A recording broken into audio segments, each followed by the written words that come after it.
استاذ صبحي، ابو ليلى بتاع المركز الرياضي ده وراه حد؟ حد زي مين يعني؟ انا عارف. تعرفش انت؟ جرى يا باشمهندس، لو في ذهنك حاجه ما تقولها على طول. حاجه زي ايه؟ اصل طريقه كلامك كده يعني مش مريحاني، زي ما تكون يعني واخده شكل استجواب. تعرف ابراهيم زيدان؟ هو مين ما يعرفش ابراهيم زيدان؟ واحد من اهم رجال الاعمال في البلد. هو بيشتغل في ايه؟ يعني بيستورد ويصدر حاجات كتير قوي. اصله عرض عليا ان اشتغل معاه. باسمك ولا باسم والدك؟ لا، باسمي. عموما دي مسألة ترجع لك انت اولا واخيرا يا باشمهندس. وعموما ابراهيم زيدان راجل دغري جدا في شغله وفي مواعيده، وكل اللي بيقوله بينفذه. يعني انت تنصحني اشتغل معاه؟ لا انا لا، ما اقدرش انصحك بحاجة ما اعرفهاش. لازم الاول اعرف التفاصيل وبعدين اقول لك رأيي. ايه التفاصيل؟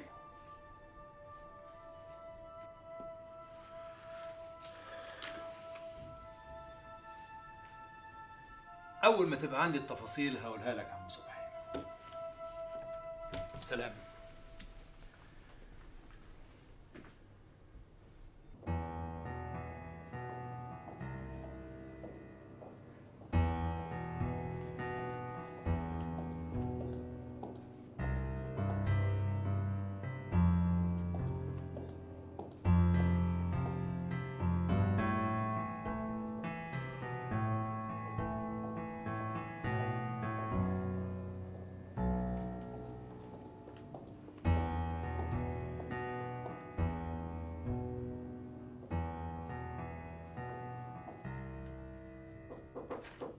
ادخل.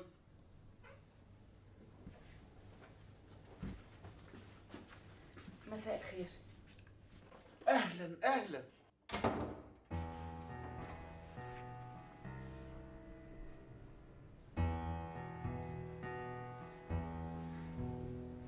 الوش ده انا شفته فين قبل كده؟ فين؟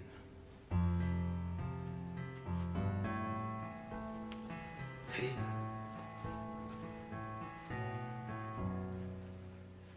دماغي مش عايزه تطوعني ليه؟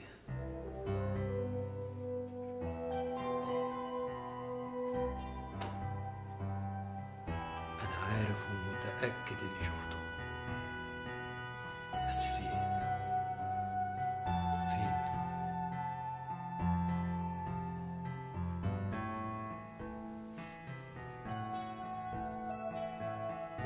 وانا لما دخلت كانت السماعه في ايدي، ولما سالته قال لي ما حدش رد عليا. يبقى اكيد هو. ولما سمع صوت ماهر ما رضيش يرد عليه. طب هو قال لك ايه؟ بقول لك قال لي ما حدش رد عليا، يبقى مليون في المية هو. طب هو هيتصل تاني؟ ما دام اتصل وانا ما ردتش عليه يبقى اكيد هيتصل تاني. يمكن يكون عايز يطمن او عايز حاجه. انت كنت عايزه حاجه ابلغها له؟ لا لا ابدا، انا كنت عايزه اطمن عليه بس. لا اطمني، انا عرفت انه بقى كويس جدا. تفتكر ماهر عرفني؟ لا ما افتكرش.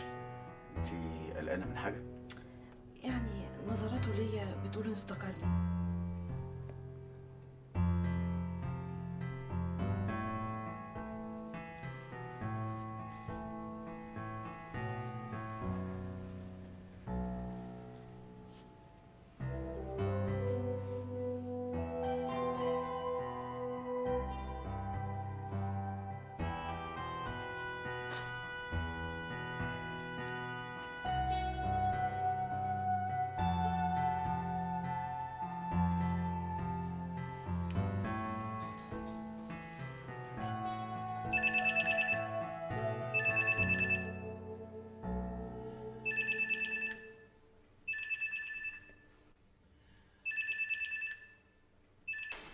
ايوه. هاتيهولي. يا عمر، مساء الخير يا حبيبي. طبعا ما كان واصل وانا بعت حد يخلصه. النهارده يخرج من المينا ان شاء الله. الناس بتوعنا هناك بيخلصوا كل حاجه. بكره الصبح يكون عندك.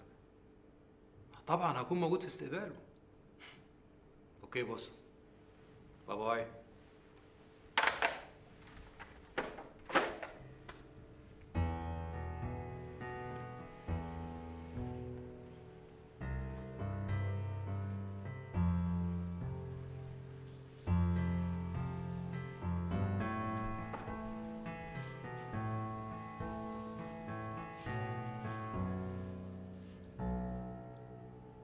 ما ينفعش، قلت لك ما ينفعش. يا اخي اسمع اللي بقول لك عليه ونفذه، انا اللي في الشركه مش انت. مع السلامه. هو اللي كان بيتكلم ده بابا؟ مش معقول يا باشمهندس كل ما حد هيكلمني تقول لي ده بابا. لا مش بابا. ومين الست اللي دخلت لك من شويه دي؟ دي مدام شاهندة. ايوه مدام شاهندة مين يعني؟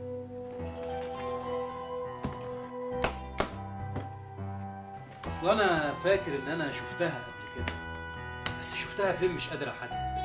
تصور هي كمان بتقول نفس الكلام، بتقول ان هي شافتك قبل كده بس مش قادره تفتكر فين. طب يا باشمهندس هضطر استاذن انا عشان الحق البنك قبل ما يقفل. سلام.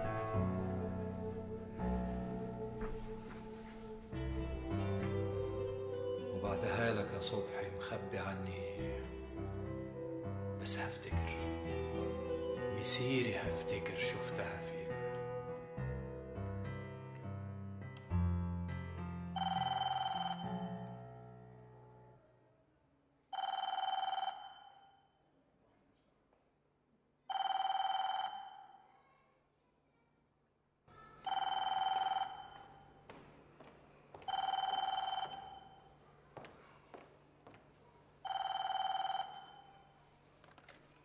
ايوه. سوريال، ايه الاخبار؟ المكنه اتعتق؟ جميل. واخبار الجمرك ايه؟ ايوه يعني ايه اللي معطلك؟ يا ابني انت حمار، واحنا بنشتغل بالتقسيط؟ ادفع كاش وخلص. طيب انا في البيت تطمني، ها؟ مع السلامه.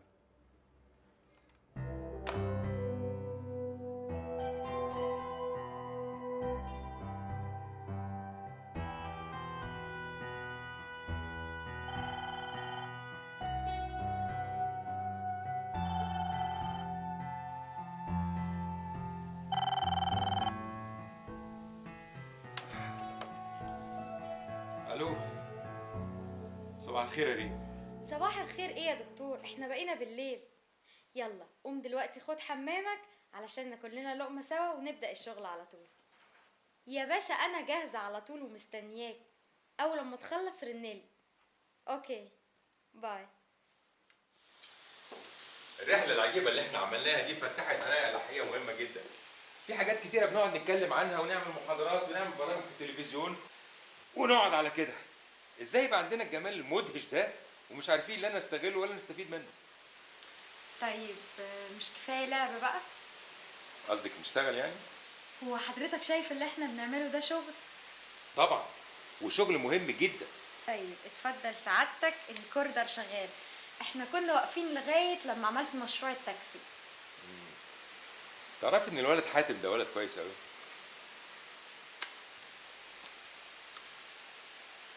يعني مش فاهمة حضرتك عاوز تقول ايه؟ اللي انا عايز اقوله قلته خلاص. طبعا يا بابا، حاتم انسان محترم جدا. وانت مالك متحمسه قوي كده ليه؟ اولا لاني اعرفه كويس جدا، ثانيا لانه كان القائد بتاعي في كاريتاس. ايه كاريتاس دي؟ دي جمعية اهلية بتعمل مشروعات خيرية كتير في كل انحاء العالم. مالك بتتكلمي زي اساتذه الجامعه كده؟ امال عاوزني اتكلم ازاي؟ مفيش كملي. المهم الجمعية دي ليها فرع في مصر. فاكر حضرتك لما منعتني اني اروح قرية الجزام؟ الجزام؟ ايوه، قرية الناس المجزومين. ايوه افتكر من سنتين ثلاثه مامتي كانت قالت لي انك انت بتروحي تخدمي المجزومين واللي في الخنكه بتخدميهم وتغسلي لهم رجليهم. لا يا بابا مش بالظبط كده، احنا بنجمع لهم تبرعات وبنروح نعمل لهم بعض البرامج الترفيهية علشان نرفع من روحهم المعنوية، وبنعمل ده كمان مع أطفال الشوارع والأحداث اللي في المؤسسات الاجتماعية. قصدك السجن؟ مؤسسة عقابية اسمها كده يا بابا، وكمان بنعمل نشاطات من النوع ده، لكن حضرتك كنت بتمنعني بكل حسب. طبعا امنعك. مجزومين ايه واحداث ايه اللي بتروحي تجري وراهم دول؟ يا بابا ده عمل اجتماعي. ممكن تتبرعي بفلوس لو تحبي. نفس الكلام ده حضرتك قلتهولي ايامها، لكن صدقني يا بابا في فرق كبير قوي بين انك تتبرع بالفلوس وانك تشارك بنفسك. يا بنتي انت بالشكل ده ممكن تاخدي العدوى منهم. يا بابا ما احنا كنا بنبقى عاملين حسابنا، لكن ما تتخيلش يا بابا قد ايه زيارتنا ليهم دي كانت بتفرحهم، وكانت بتحسسهم كمان انهم مش لوحدهم في الدنيا، وبتحسسنا احنا اننا بني ادمين. الاعمال الخيريه والانسانيه بتحسس الانسان بادميته من خلال وقوفه مع الاخرين، وخصوصا اللي محتاجين انه يقف جنبهم. الدكتور احمد العربي ظهر على حقيقته. انا مش قدك يا عم الدكتور، نشتغل احسن. يا ريت. يلا، احنا كنا وقفنا فين؟ كنا وقفنا يا سيدي، ايوه، لغايه لما مشروع التاكسي فشل علشان موضوع الرخصه. ايوه. ايامها كان عندي 14 سنه. الكلام ده كان سنه 56. شاي. افتحوا الراديو، افتحوا الراديو. ايه يا ولا مالك في ايه؟ افتح يابا الراديو، الرئيس عبد الناصر بيخطب. ايه عبد الناصر شادي الراديو انا معاك. يا خساره، احنا عايزين نسمع هنا القاهره. لكن القاهره دي معناها مصر. باسم الأمة.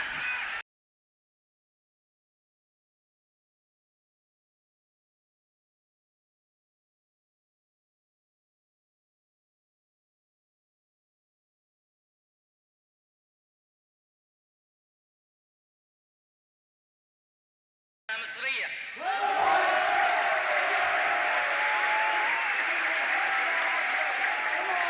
وينتقل إلى الدولة جميع ما لها من أموال وحقوق وما عليها من التزامات.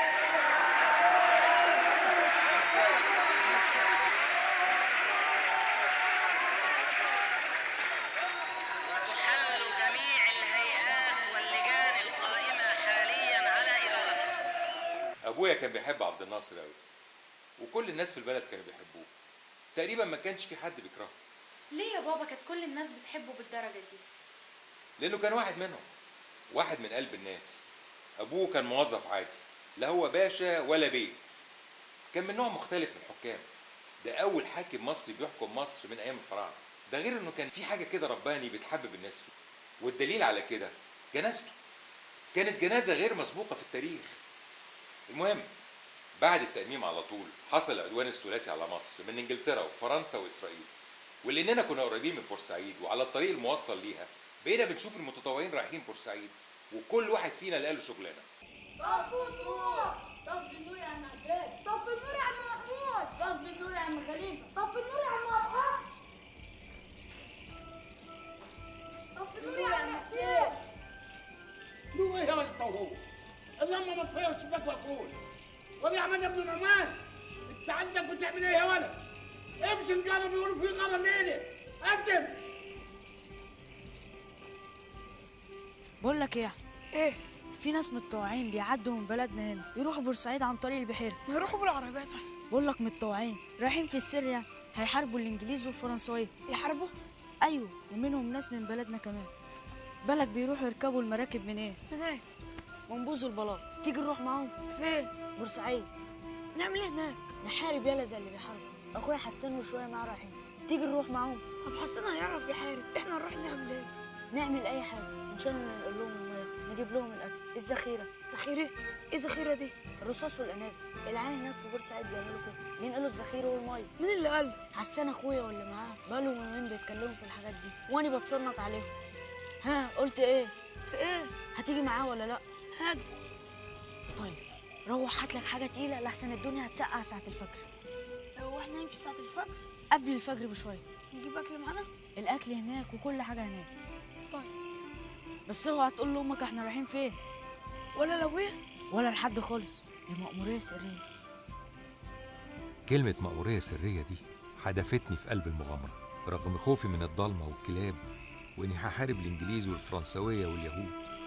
وفكرتني بصالح اللي كان هيتجوز حسنى واستشهد في فلسطين، ولقيت نفسي زي المسحور.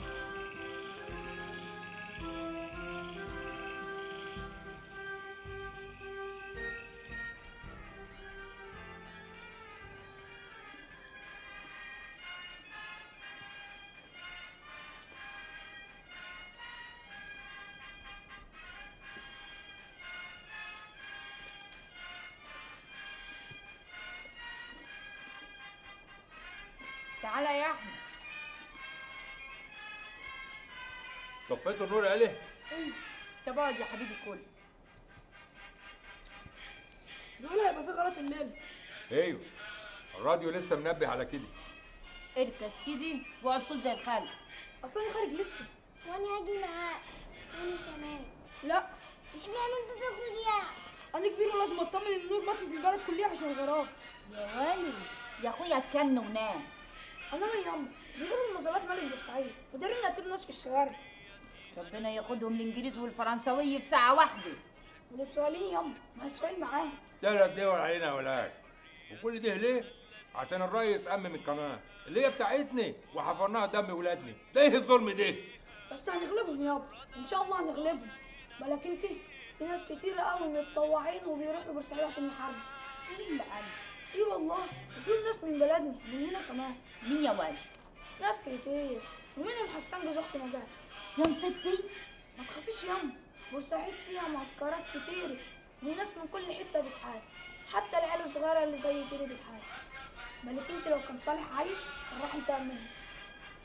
الف رحمه ونور تنزل عليه.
رايح فين كده الوقت؟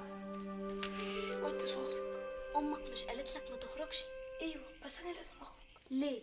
كده النبي يا ليلى عشان خاطري وحياة ابوك لا تسيبيني اخرج. هسيبك لو قلت لي انت رايح فين. رايح بورسعيد. يا نصيبتي بورسعيد ليه؟ وطي صوتك رايح عشان احارب. تحارب؟ طب خش خش. عشان خاطري يا ليلى والنبي ورحمة لما يتلك ورحمة امي خالي سعد انت سايباني. يا واد تموت. لا ما تخافيش انا قايل لهم الماء والذخيرة. عارفة يعني ذخيرة؟ لا لما ارجع بشرحها لك. انا ماشي بقى احسن اتأخرت.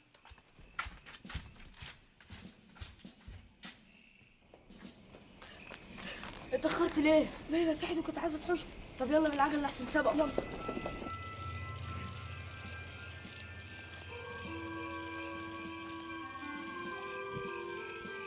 اي ايه؟ اتعطرت. سامع صوت الديابة؟ ايوه سامع. وايه يعني؟ انت مش خايف؟ لا انت خايف؟ لا. طب يلا بالعجل لحسن يسبقون. كنت ماشي مع مرعي زي المسحور. إحساسي بالمغامرة هو اللي كان بيدفعني لقلبها. مش عارف كنت رايح فين وإزاي.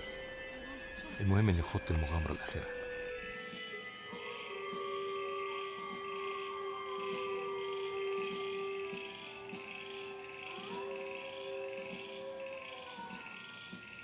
حسن ابو النواري. محمد عبده. عبد الحسن. ابو محمد.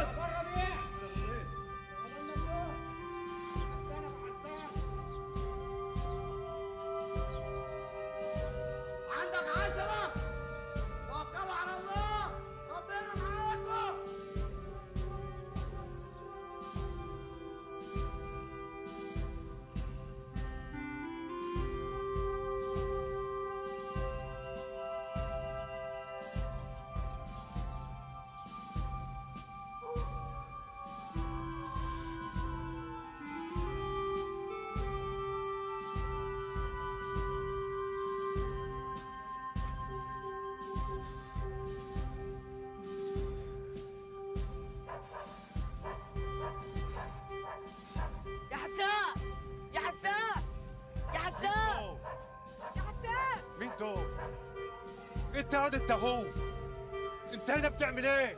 احنا عايزين نروح معاهم. تروح معاهم فين؟ خليك هنا. احنا عايزين نروح مع اخويا حسان. انت عارف هو راح فين؟ ايوه عارفين. يا واد تعالى. يا عم سيبني يا عم. تعالى يا يا عم ابني. سيبني يا عم سيبني. مفيش فايدة خلاص، يلا روح. ما ينفعش مركبة تطلعنا. مفيش مراكب الليلة دي. يلا يا ابني روح لحسن اهاليكوا وينشغلوا عليكم. يلا يا واد انت وهو، شوف العيال بتتلكع ازاي يا اخواتي. يلا يا واد احنا في ايام خطري. يلا يا واد.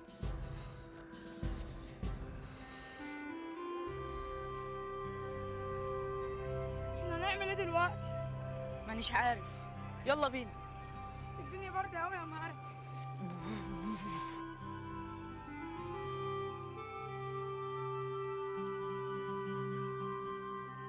فجأة اتبخرت أحلام المغامرة، فضي علينا المكان وحسينا بالوحدة، ولقينا نفسنا تايهين بين الضلمة والخلا والبرد، ومفضلش لينا غير صوت الديابة.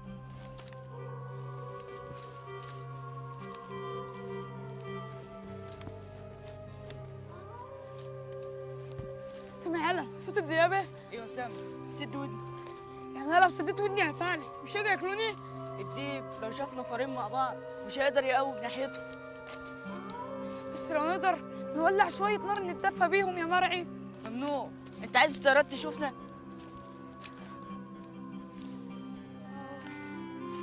رجلي.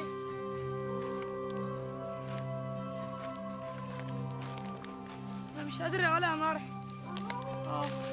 مش قادر. هي باردة قوي يا علي. انا تعبان. مرعي كان الريس في المغامرة دي. ليه بقى؟ لأنه سمع أخوه بيتفق مع أصحابه، بالتالي بقى طرف في الموضوع ولو بالسمع. طب وبعدين عملت ايه؟ وخلصت المغامرة دي ازاي؟ كل اللي أنا فاكره إن إحنا فوقنا الصبح على صوت أبويا بيصحينا.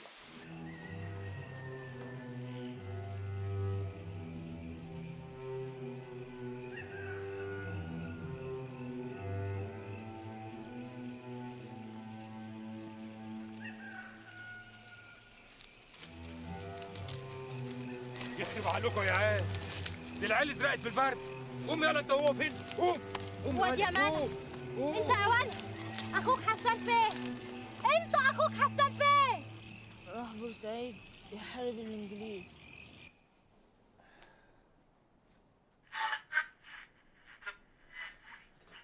وكنت عايز تحارب الانجليز يا احمد.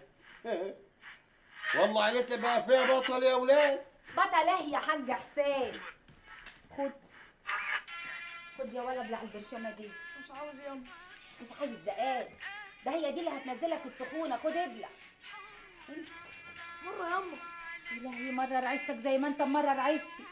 يا ولا خد الحبايه بدل ما ابعت اجيب لك الداوود يديك حقن. امسك.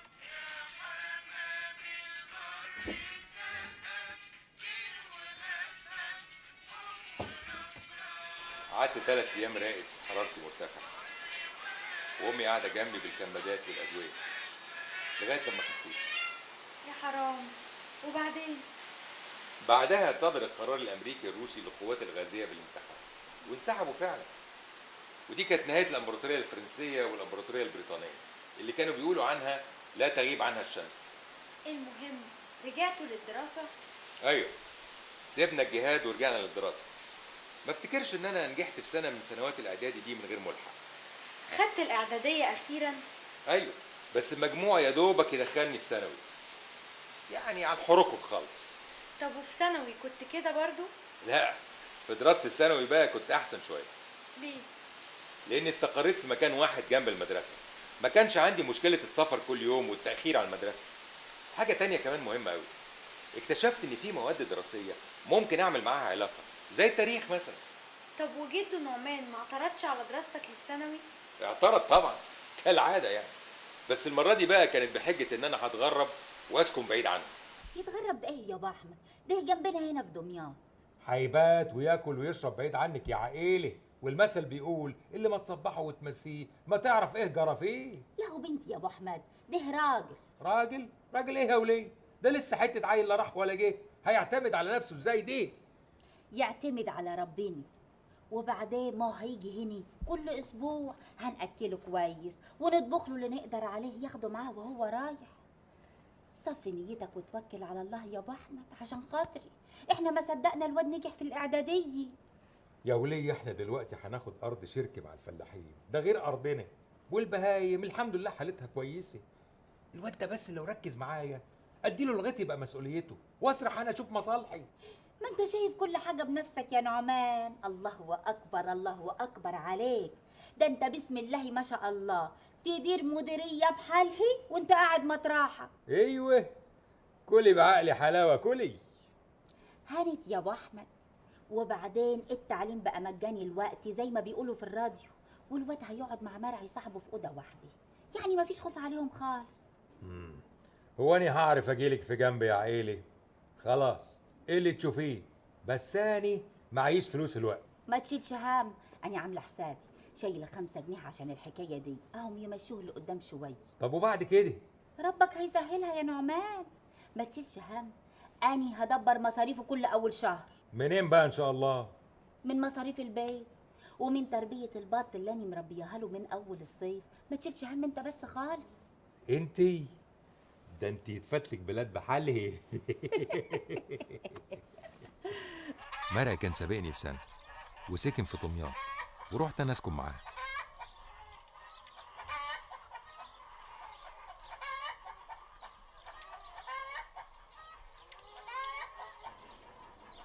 يلا يا اخوانا، يلا يا اخوانا عشان نلحق نروح ونرجع بالسلامه، النهار قصير. يا حسني حسني، يلا يا حسني احسن اتاخرنا. خلاص اهو. بص يا احمد، انا ستفت لك كل حاجه هنا اهو، الكلاسين والفانيلات اهو، يبقى استحمى هناك على طول، فاهم؟ طيب. وادي قميصين وبنطلونين، وادي الفوطه والجلابيه. كنت عايز بيجامه امك ما عملتليش. بلا بجامي بلا كلام فاضي، انت هتقمط نفسك كمان وانت نايم.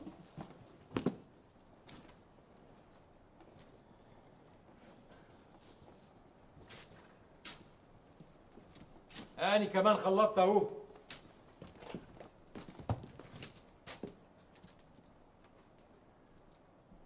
انت لابسه وراحه كده على فين ان شاء الله؟ رايحه معاه. ما فرق معاه. معلش يا ابو احمد، احنا مش هنروح في طنبلني، يعني لا هندفع لا ابيض ولا اسود. انا هروح مع فرج وارجع معاه، بس اطمن على الواد وافرش له فرشيته.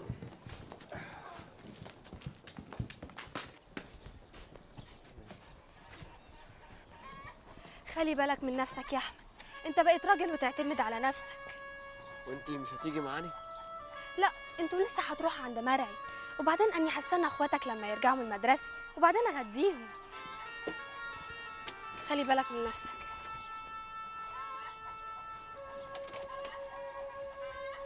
امسك. ايه ده؟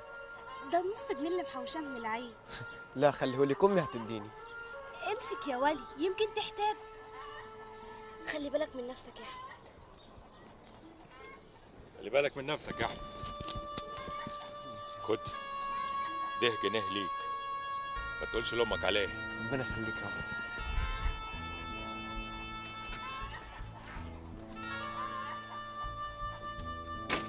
كان موقف مؤثر. ما كنتش اعرف انهم بيحبوني قوي كده، ولا كنت اعرف اني مهم بالنسبه لهم للدرجه دي. كنت اول مره ابعد عنهم، اول مره ابات بره البيت. صغير يا كبدي على الغربه.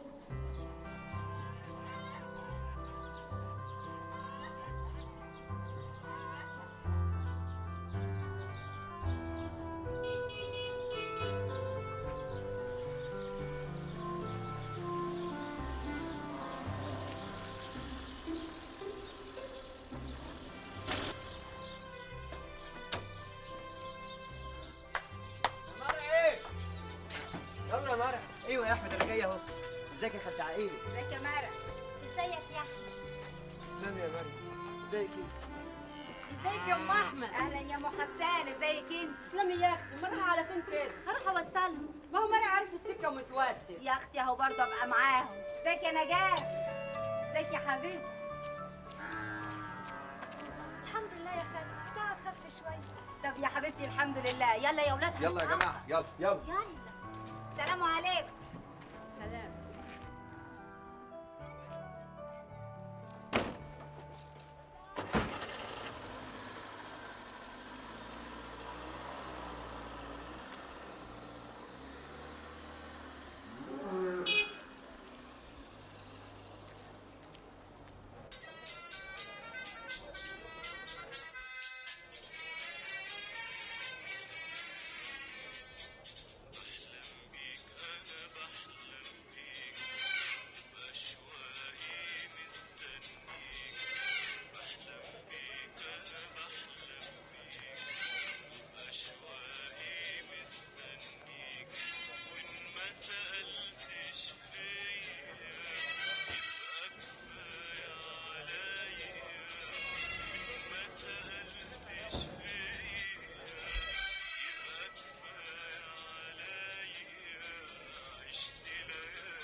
استنى يا عم فرج، المفتاح معايا. هات يا سيدي.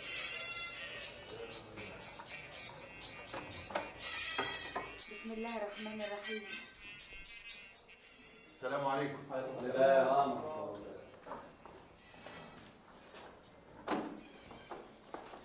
العفو عليكم. الله يعافيك. انتوا كلكم هنا تلامذة ايوه، وعايشين لوحديكم؟ احنا الاثنين في اوضه وعبده في اوضه والاوضه دي فاضيه. وبتاكلوا ازاي يا دناي؟ كل واحد بيجيب زواته معاه واخر الاسبوع بنروح ناكل في بيوتنا. يعني يا ابني يا ده ماما انتوا- خدي اوريك على حاجه. طب استنى يا ولد، احنا هنتغدى كلنا مع بعض، انا عازباكم على الغد. بسم الله ما شاء الله، بسم الله ما شاء الله، دي اوضه اخر حلاوه. الله الله الله الله، دي اوضه شرحه وبرحه. مبروك عليك يا عم احمد. يلا بقى ذاكر كده وشد حيلك عشان تنجح. هنذاكر ازاي بس؟ ده مفيش لمبه. مفيش لمبه ازاي يا احمد يا عربي؟ ما هي موجوده في السقف اهي. يوه ده في كهرباء كمان. يا بختك يا ولا يا احمد. تعالى بص يا احمد، ترفع المفتاح كده اللمبه تنور، تنزل كده ينطفي. جرب. يا ولد كهرباء. ما تخافيش يا خاله، مش هيكهرب. جرب يا احمد. يعني انا ادوس كده. الله. يا حلاوه البندر يا ولاد، اهو ده الكلام. يلا بينا بقى يا ماما، نتكل على الله احنا. مش لما يتغدوا الاول؟ يلا يا ولاد، يلا عشان تتغدوا مع اصحابكم. يلا، ما عندكوش طبليه؟ افرشوا عشان تتغدوا مع احمد ومارع.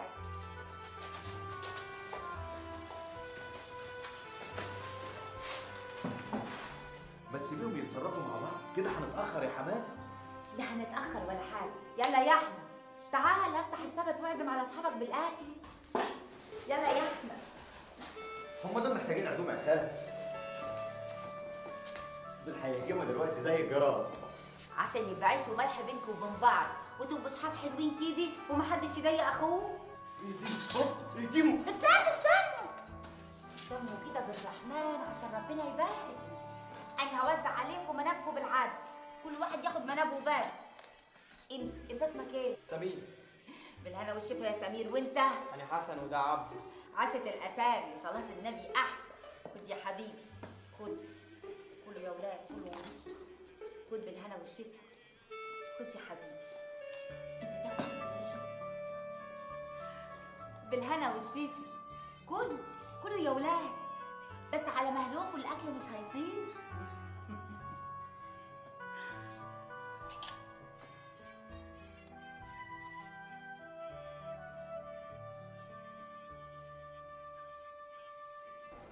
وبعدين معاك يا ام احمد، ما تمسكي نفسك شويه. الواد لو شافك بتعيطي كده هيتقهر. الواد صغير قوي على الغربة يا فرج. ولا صغير ولا حاجه، ده بقى شاب هو الحمد لله. وبعدين العيال اللي قاعدين معاه كلهم في سن. اضحكي بقى، الواد جاي.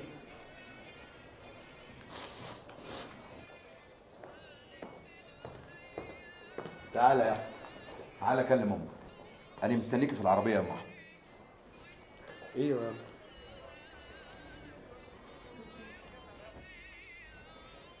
امسك يا دناي. انا هديلك الفلوس دي تدفع جنيه لصاحبة البيت اجرة الشهر والباقي خليه معاك. بس انا ياما معايا جنيه ونص كفايه قوي يعني. يا حبيبي انت هتحتاج كتب وكراريس والله اعلم ايه تاني، بس خد بالك اوعى يتسرقوا منك. لا ما تخافيش ياما. طب هتحطهم فين؟ يا ولا قولي هتحطهم فين؟ اما انا عايز اسالك سؤال واحد بس. اسال يا ندى. انت ليه بتعامليني كاني لسه عيل صغير؟ يا حبيبي انت راجل ومال وهدوء، بس بالنسبه لي انا هتفضل صغير طول عمرك. بس انا ما بقتش عيل صغير ياما. طب اسمع، انا عندي فكره كويسه. ايه هي؟ تحط نص جنيه في جيبك لمصاريفك والباقي تحطه في كيس المخده تحت راسك. مفيش فايده فيك يا ام. حاضر. خد بالك من نفسك ومن مذاكرتك يا دناي. طيب يا ام. واحبك الغط عليك بالليل وانت نايم، واني هبعت لك عمك فرق كل اسبوع عشان يبقى يجيلك. لا ليه يا دناي؟ كده انا سمعت المره دي بس عشان دي كانت اول مره، لكن انا بعد كده زي كل زمايلي. يلا يا ام احمد قبل الليل ما يخش علينا. حاضر. اشوف وشك بخير يا دناي. خد بالك من نفسك يا حبيبي.